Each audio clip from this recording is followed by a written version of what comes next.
बिस्मिल्लाहिर्रहमानिर्रहीम, अस्सलाम वालेकुम। पाकिस्तान और दुनिया भर में देखने और सुनने वालों को अब्दुल कादिर का सलाम। रेड जोन से हैं कुछ बहुत बड़ी बड़ी खबरें और अब से चंद लम्हात पहले की कुछ रिसेंट डेवलपमेंट्स।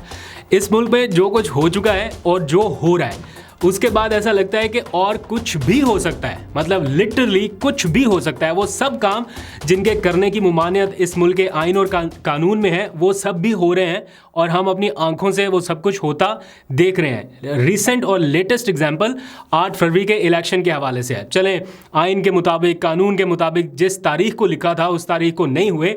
सुप्रीम कोर्ट ने कह दिया कि पत्थर पर लकीर है। अब वो पत्थर पर लगी लकीर भी सिरकती नजर आ रही है कि कहीं शायद मामला आगे चला जाए। और इस हवाले से जो लेटेस्ट डेवलपमेंट सेनेट में जमा कराई गई करारदाद और उसकी ड्रामाई अंदाज में मंजूरी की सूरत में हम सबको देखने को मिली, तो बहुत सारे क्वेश्चंस रिपीटेडली आ रहे हैं। मैं आपको थोड़ा सा कॉन्सेप्ट जो अभी क्लियर नहीं है वो समझाने की कोशिश करूंगा। 2-3 सवाल हैं कि जब पीटीआई के वकला लाहौर हाई कोर्ट में गए तो तौहीन अदालत का नोटिस, तो जो सेनेट में जो कुछ हो रहा है इन लोगों के लिए क्या है, तो क्या सेनेट में जिन लोगों ने ये करारदाद मंजूर की उनको तौहीन अदालत का नोटिस जारी होगा?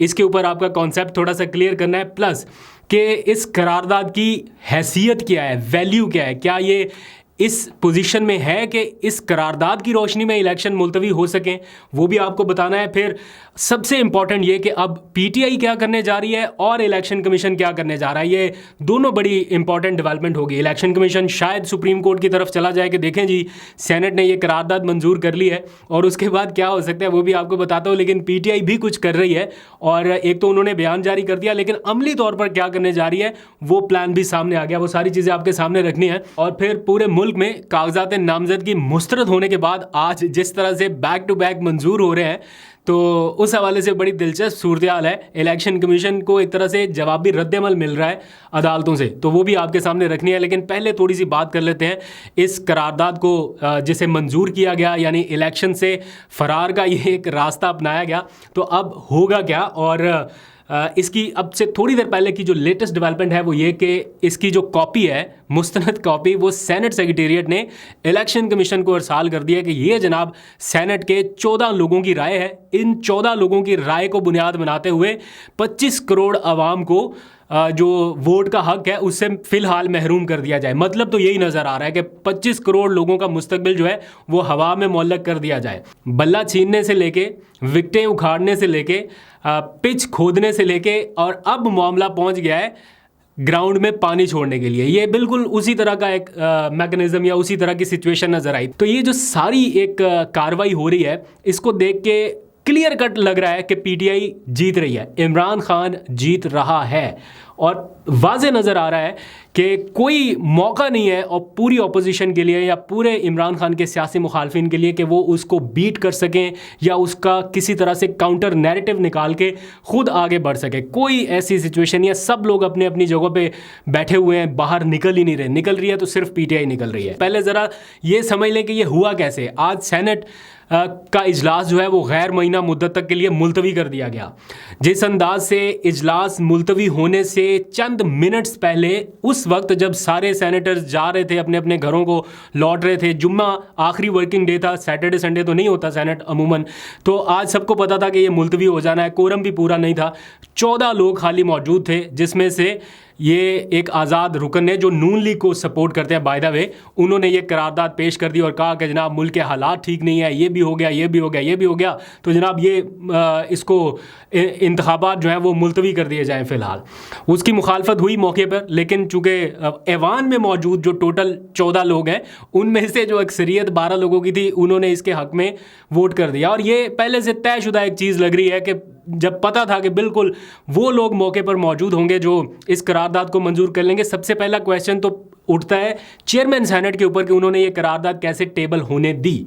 तो अगर तो चेयरमैन सेनेट का जो किरदार है वो या उनका जो कंडक्ट है वो मशकूक लगा, तो पीपल्स पार्टी और नून लीग के पास अभी ऑप्शन है, वो चेयरमैन सेनेट के खिलाफ तहरीक अदम एतमाद लेके आए।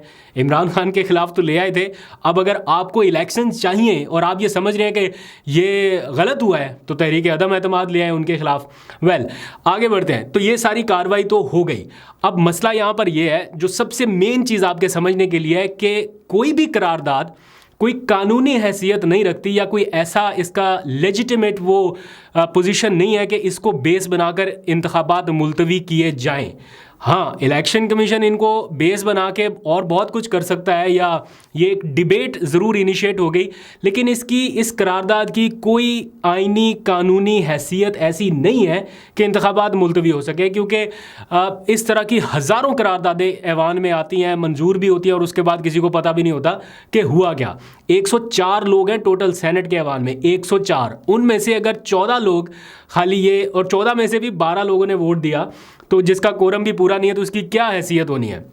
लेकिन जिन हालात में ये पेश की गई, जिस तरह से पेश की गई, वो ज़रूर मशकूक है। और इसी की बेस पे एक टीवी टॉक शोज़ का ना ख़त्म होने वाला सिलसिला, breaking news, television screens red आपको नज़र आएंगे, तो ये सारा कुछ होगा।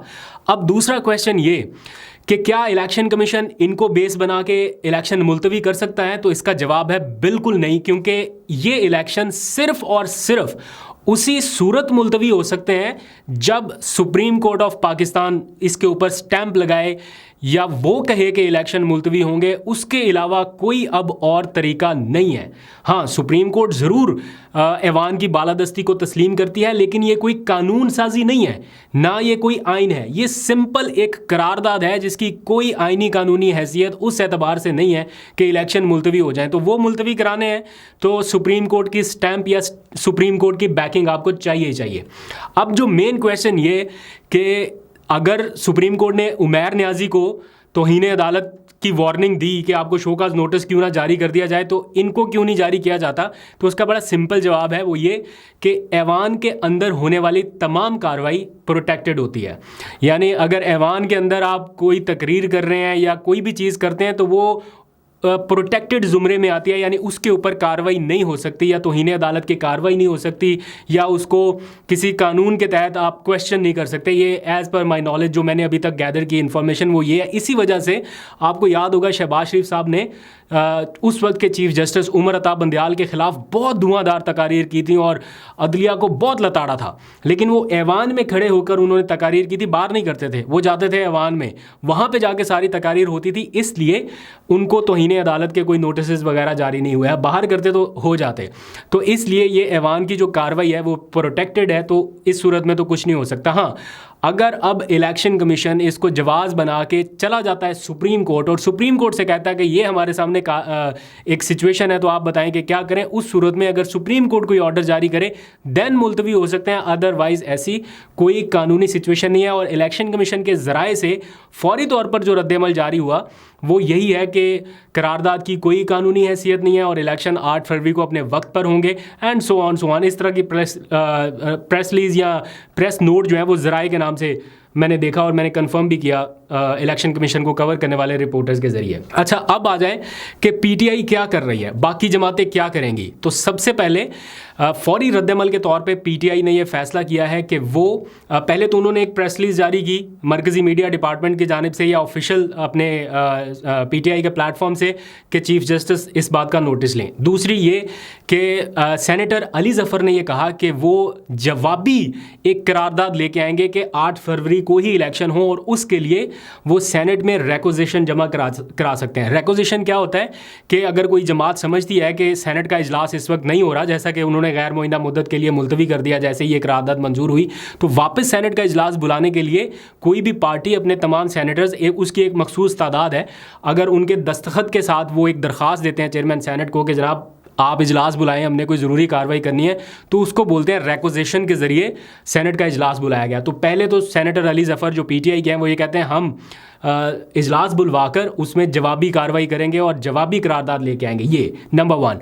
दूसरा, जमात इस्लामी के जो सेनेटर मुश्ताक अहमद हैं, मेरे बहुत ही मोस्ट फेवरेट पॉलिटिशियंस हैं, बड़ी मैं उनकी इज़्ज़त करता हूँ, बड़ी कदर करता हूँ। चंद उन पॉलिटिशियंस में से हैं जो ऐसा लगता है कि जब ज़रूरत होती है हक़ के साथ खड़े होने की और सच बात कहने की वो कहते हैं।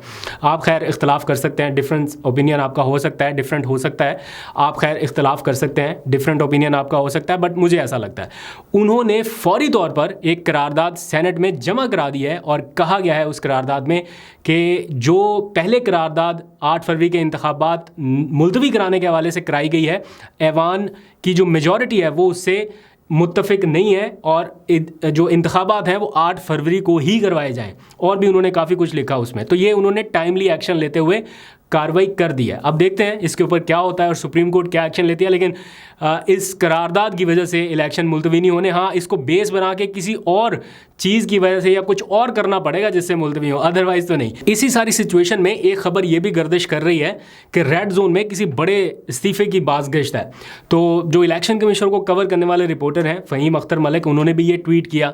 तो मैं एज्यूम ये कर रहा हूँ कि शायद वो चीफ इलेक्शन कमिश्नर के इस्तीफे की तरफ इशारा कर रहे हो, क्योंकि वो उन्हीं को ज़्यादा कवर करते हैं, सोर्स भी उनके वहीं पे हैं। बट एट द मोमेंट मुझे ऐसा फ़िलहाल फौरी तौर पे होता हुआ नज़र नहीं आ रहा। लेकिन हाँ, ये एक सिचुएशन ज़रूर हो सकती है इससे नेक्स्ट स्टेज की, कि अगर इलेक्शन मुलतवी कराने हैं तो इलेक्शन कमीशन और उसके तमाम मेंबरान मुस्ताफ़ी हो जाएं। लेकिन यहाँ पर ट्विस्ट ये है कि अब शेड्यूल जारी हो चुका, अगर वो मुस्ताफ़ी भी होते हैं तो जो नए आएंगे वो उसी शेड्यूल को फॉलो करेंगे। तो इसलिए इलेक्शन मुलतवी होना स्टिल थोड़ा मुश्किल लग रहा है। उसके लिए फिर भी आपको सुप्रीम कोर्ट की बैकिंग चाहिए होगी।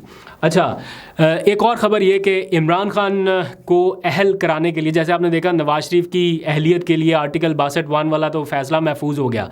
इमरान खान की अहलियत वाला जो मामला है उसकी बार बार दरख्वास्त की जा रही है सुप्रीम कोर्ट से कि इसे जल्दी सुना जाए, इसे जल्दी सुना जाए। और सुप्रीम कोर्ट ने शायद हिंट दिया है कि वो इसको अगले हफ्ते समाअत के लिए मुकर्रर करेंगे। तो पीटीआई समझती है कि तब तक बहुत देर हो जाएगी, तो अभी सुना जाए। और आज भी उन्होंने एक दरख्वास्त दायर की है जल्दी समाअत के लिए, सुप्रीम कोर्ट जल्दी इमरान खान का केस सुन के फैसला करे।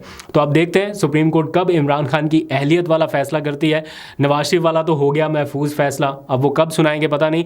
लेकिन साथ ही अगर इमरान खान साहब वाला भी सुन लें तो एक ही साथ इन दोनों के फैसले अनाउंस कर दें, बड़ा आइडियल सिचुएशन हो जाएगी। अच्छा, आगे पहले आपने देखा सारे लोगों के कागजात, कोई 90% पीटीआई की टॉप लीडरशिप के जितने कागजात थे वो मुस्तरद हुए, और अब उतनी ही तेज़ी से बल्कि उससे डबल स्पीड से वो कागजात मंजूर हो रहे हैं। जब अदलिया के पास ये मामला गया और एपलेट ट्रिब्यूनल्स में जब ये चीज़ें डिस्कस हुई तो अदलिया भी सर पकड़ के बैठ गई। जजेस ने कहा कि ये किस बेसिस पे आपने कागजात मुस्तरद किए हैं, किसी ने बिजली का बिल नहीं जमा कराया, किसी का टेलीफोन का बिल जमा नहीं है और आपने कागजात मुस्तरद कर दिए। ऐसे तो आपने वक्त भी ज़ाया किया, आपने पेपर्स भी ज़ाया किए, और आप ये इस किस्म के फ़ैसले लेके आए हैं। तो अदालत जो है वो भी बड़ी बरहम दिखाई दी है, एपलेट ट्रिब्यूनल जिसमें जजेस बैठे हुए हैं। तो ये हो रहा है, पीटीआई की मेजॉरिटी जो है वो वापस कम बैक कर रही है उसमें इलेक्शन के सिनेरियो में आने के लिए। और ऐसी सिचुएशन में इलेक्शन का मुलतवी होना ही बनता है अपोजिशन की नज़रों में। अब देखते हैं क्या होता है। ये थोड़ी सी सिचुएशन थी, मैंने कहा एनालाइज करके आपको बता दूँ। बाकी आप अपना फीडबैक ज़रूर दीजिएगा। व्लॉग अच्छा लगा, कुछ समझ आई है तो सब्सक्राइब का बटन आपके लिए दबा के फीडबैक ज़रूर दे दीजिए।